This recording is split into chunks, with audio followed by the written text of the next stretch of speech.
कैसे हैं आप लोग? उम्मीद करती हूँ ठीक है। कहानी सुनेंगे? सुनना है, देखना नहीं है, तो आप लोग ध्यान से सुनिएगा।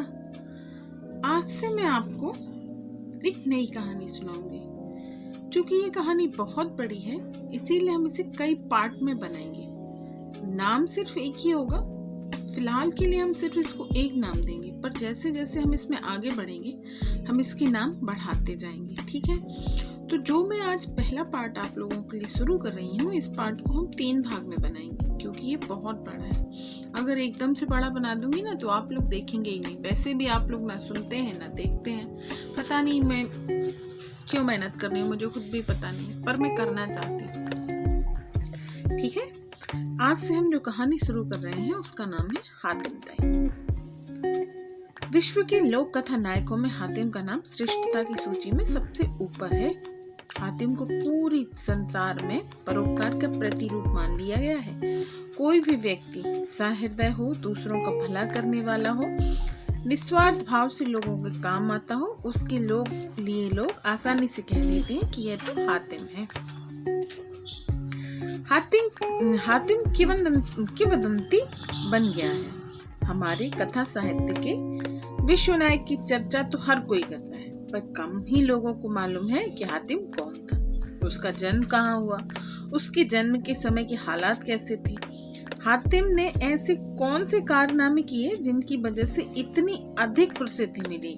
आइए इन सवालों के जवाब मैं आपको देती हूँ। साथ ही इस कथा की नायिका हुस्न बानो के 7 सवालों के जवाब भी मैं आपको यहाँ वीडियो में दूंगी, ठीक है? शुरू करते हैं। कहा जाता है बहुत समय पहले यमन देश में तय नामक कबीले में हातिम का जन्म हुआ। यमन देश अरब गणराज्य का उस जमाने में शक्तिशाली राज्य था। तय था एक प्रभुत्वशाली कबीला। तय की प्रभुता इतनी बढ़ी हुई थी कि उसके कबीले के सरदार को बादशाह का दर्जा प्राप्त था। छोटे छोटे कबीलों को जोड़कर यमन राज्य की स्थापना हुई। तय कबीला सर्वशक्तिशाली होने के कारण उस कबीले का बादशाह शाहजमान, जिसका शाब्दिक अर्थ है विश्व का राजा, होता है। यमन का भी बादशाह कहलाता था। शाहजमान का विवाह उस जमाने की रीति के अनुसार अपने चाचा की बेटी से हुआ। शाहजमान की पत्नी माहे जमाल, जिसका हिंदी अर्थ होता है चंद्रमुखी, एक अति सुंदर स्त्री थी। उसका पिता भी एक सशक्त कबीले का सरदार था। शाहजमान और माहे जमाल का विवाह हुए 12 वर्ष से अधिक समय गुजर गया था, मगर मल्लिका माहे जमाल की गोद न भर सकी। ज्यों ज्यों समय गुजरता गया, बादशाह और मल्लिका को इस बात की फिक्र होने लगी कि उनके बाद उनका राज्य का उत्तराधिकारी कौन होगा। कुछ वर्ष शादी के रंगीनियों में गुजरे और पति पत्नी को औलाद न होने की कोई फिक्र नहीं थी, परंतु 12 वर्ष का अरसा गुजर जाने के बाद उनकी चिंता बढ़ने लगी। शाहजमान जितना प्रजापालक बादशाह था, उतना ही नरम दिल भी था और न्याय करने वाला भी था। मल्लिका माहे जमाल भी रहम दिल और नेक खातून थी। उनके द्वार से कोई भी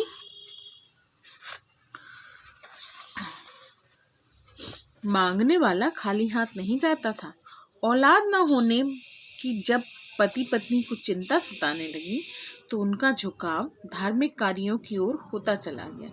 वे नियम से ईश्वर की आराधना करते, हर इबादत के साथ खुदा से गिड़गिड़ा कर दुआएं मांगते कि हे जग के पालनहार, उनके वंश को चलाने वाली औलाद उनकी झोली भर दे। बादशाह ने ज्योतिषियों से अपने और अपनी मल्लिका के ग्रह नक्षत्रों का मिलान कराकर हर बात की जानकारी लेनी आरंभ की कि उनके भाग्य में औलाद का सुख है या नहीं। ज्योतिषियों ने ग्रह और नक्षत्रों की गणना करके आपस में सिर जोड़कर विचार करके संयुक्त निर्णय सुनाया। बादशाह सलामत, आपके भाग्य में न सिर्फ औलाद का सुख है, बल्कि ग्रह नक्षत्रों की दशा बताती है कि होने वाली औलाद इतनी यशस्वी होगी जिसके यश के आगे चांद और सूरज का यश भी फीका पड़ जाएगा। कब होगी औलाद, कब? भविष्यवाणी सुनकर बादशाह शाहजमान ने उतावलेपन और कौतूहल के साथ पूछा। जल्द बादशाह, सलामत, बहुत जल्द। यह साल गुजरने न पाएगा कि आपका महल चांद से मुखड़े वाले शिशु के प्रकाश से भर जाएगा। सच कहते हो, इसी साल? यह तो बड़ी खुशी की बात सुनाई तुमने, बादशाह ने हर्षित स्वर में कहा और प्रसन्नता के मारे गले में पड़ी मणि मुक्ताओं की मालाएं उतारकर ज्योतिषियों में बांट दी।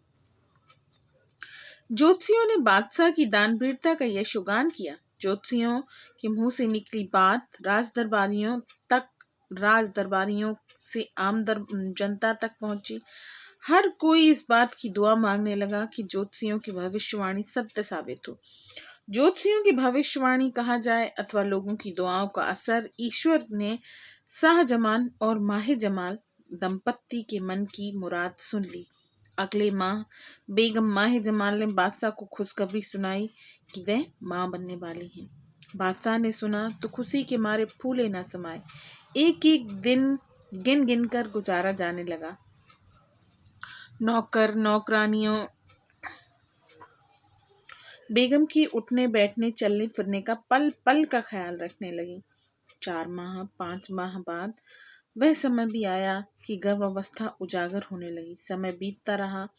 गर्भकाल पूरा होने पर बेगम माहे जमाल ने प्रसव पीड़ा झेली। फिर महल इस संसार में आने वाले शिशु की किलकारियों से गूंज उठा। पटाखे छूट पड़े।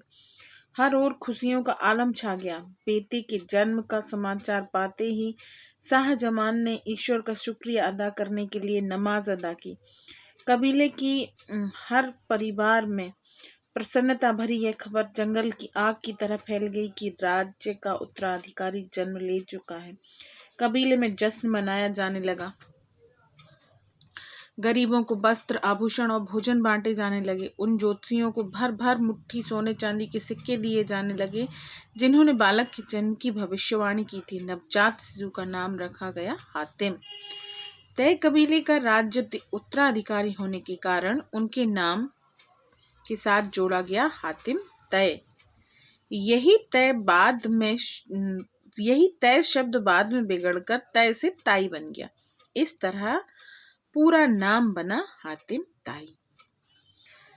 खुशियों के उस माहौल में अचानक ही बंदियों ने बादशाह को आकर खबर दी कि बच्चा दूध नहीं पी रहा है। हर कोशिश बेकार साबित हो रही है। बादशाह के चेहरे पर चिंता की रेखाएं उभर आईं। उन्होंने ज्योतिषियों को तलब किया। पूछा, ग्रह नक्षत्रों की गणना करके बताइए कि जन्म लेने वाला शहजादा दूध क्यों नहीं पी रहा। याद रहे, अगर गणनाएं गलत साबित हुई तो सजा मिलेगी। ज्योतिषियों ने सिर जोड़े। आकाशीय गणना नक्षत्रों की गणना कर जोड़ तोड़ किया। फिर बोले, बादशाह सलामत, आपका इकबाल बुलंद रहे। हमारा ज्योतिषीय ज्ञान कहता है कि आज जिस नक्षत्र में शहजादी का जन्म हुआ है उसी घड़ी और नक्षत्र में राज्य में 60,000 अन्य बच्चों ने भी जन्म लिया है। चूंकि आपका शहजादा दानवीरता में सारे संसार में नाम रोशन करेगा, परोपकार उसका जन्मजात गुण है।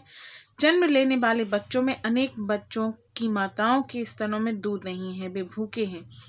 गरीबी की वजह से उन्हें दूध नहीं मिल रहा है। आपके शहजादे को यह स्वीकार नहीं। उसके साथ जन्म लेने वाले बच्चों में से जब तक एक भी बच्चा भूखा रहेगा वह दूध नहीं पिएगा। ज्योतिषियों की बातें सुनकर बादशाह ने फौरन अपने दरबारियों और सैनिकों को हुक्म दिया, जाओ और जाकर देखो। हमारे राज्य में एक एक घर के द्वार को खटखटाकर पता लगाओ कि किस किस के घर में हमारे शहजादे के जन्म के समय बच्चों ने जन्म लिया है। उन सब की सूची बनाओ और जिस जिस बच्चे को दूध ना मिला हो उन्हें दूध मुहैया कराओ। हातिम के साथ जन्म लेने वाले बच्चों की सूची बनाकर हमारे सामने पेश करो। मैं ऐलान करता हूँ कि हातिम के साथ जन्म लेने वाले बच्चों के पालन पोषण का इंतजाम राजकोष से होता रहेगा। बादशाह के हुक्म की देर थी। शाही सेना और दरबारी सारी हुक्म बजा लाने के कार्य में लग गए। जल्द ही यह बात की घोषणा हुई कि राज्य के सभी नवजात शिशुओं को दूध का प्रबंध कर दिया गया है। अब ना तो कोई बच्चा भूखा है, ना आगे भूखा रहेगा। बादशाह ने हातिम को दूध पीने के बाबत बताया। पता लगाया है। एक बार फिर निराशाजनक खबर मिली। बांदियों ने बादशाह को रूबरू हाजिर होकर बाअदब कहा, हुजूर आली, चांद सितारों की खूबसूरती को भी मात देने वाला शहजादा पूरी तरह तंदुरुस्त है, खुश नजर आता है। बावजूद उसके ना ही वह अभी माँ का दूध पी रहा है, ना ही ऊपर का पच है। बादशाह ने ज्योतिषियों की ओर फिर चिंताजनक दृष्टि दौड़ाई। ज्योतिषियों ने फिर आकाशीय नक्षत्रों की गणना आरंभ कर दी और एकमत होकर कहा, बादशाह सलामत। शहजादा इंसानी बच्चों का भला करने के बाद अभी तक दूध इसलिए नहीं पी रहा है क्योंकि वह अपने साथ जन्म के समय पैदा होने वाले पशु जगत के बच्चों के लिए भी फिक्रमंद है। सितारे कहते हैं कि राज्य में एक घोड़ी का बच्चा भूखा है। उसकी माँ बच्चे को जन्म देने के बाद अचानक मौत का शिकार हो गई। यह घोड़ी का बच्चा एक गरीब किसान के यहाँ जन्मा है। किसान की आर्थिक स्थिति ऐसी नहीं है कि वह जन्म देने वाली घोड़ी के बच्चे के लिए ऊपरी दूध का इंतजाम कर सके। घोड़ी का बच्चा भूखा है। जब तक उस पर घोड़ी के बच्चे को दूध का इंतजाम ना होगा, हातिम दूध नहीं पिएगा। बादशाह एक बार फिर सैनिकों को घोड़ी के भूखे बच्चे को खोज खबर के लिए दौड़ाया। जल्द ही उसका पता ठिकाना मिल गया। बात सत्य साबित हुई कि गरीब किसान घोड़ी बच्चे को जन्म देने के साथ ही मर गई है। घोड़ी का बच्चा भूखा था। इस खबर के आते ही बादशाह ने फौरन उस घोड़ी के बच्चे के लिए दूध का व्यवस्था करवाई। किसान को घोड़ी के उस बच्चे के बदले मुंह मांगा मुआवजा देकर उसे शाही अस्तबल में अच्छी से अच्छी देखरेख के लिए लाया गया। शाही अस्तबल में उसके लालन पालन की अच्छी से अच्छी व्यवस्था की गई। बादशाह की ओर से इस इंतजाम के बाद कि हातिम ने खुश होकर अपनी माँ का दूध पिया। ज्योतिषियों और दरबारियों ने हातिम की भूरी भूरी प्रशंसा की और कहा, धन्य है यह राज और धन्य है बे माँ बाप जहाँ और जिनके घर हातिम जैसी परोपकारी आत्मा ने जन्म लिया है, जिसने अपने जन्म के साथ ही न सिर्फ इंसान बल्कि जानवरों तक के अपने परोपकार की छाप छोड़े। अब इससे आगे की अगली वीडियो में बनाऊंगी मैं, क्योंकि वीडियो बहुत बड़ी हो रही। Okay, bye, take care.